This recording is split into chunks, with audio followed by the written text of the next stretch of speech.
Advanced H2 Valley est une vallée de l'hydrogène à petite échelle qui vise à accélérer le déploiement de l'hydrogène renouvelable le long de la vallée de la Loire d'ici 2025.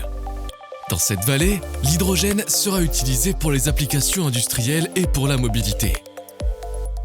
L'hydrogène vert sera utilisé par une flotte globale de 29 véhicules terrestres et maritimes.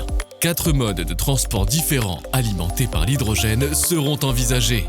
Véhicules légers, véhicules lourds, tracteurs pour la gestion de la logistique dans les ports et un ferryboat.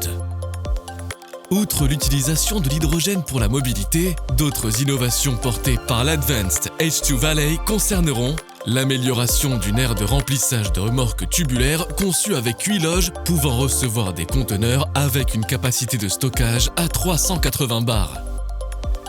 Une boîte à outils de coordination multisite basée sur les besoins de livraison attendus et la géographie du site qui réduira les dépenses d'investissement supplémentaires pour la montée en puissance. Un outil numérique appliqué à l'ensemble de la chaîne de valeur de l'hydrogène pour l'optimisation des opérations dans la région.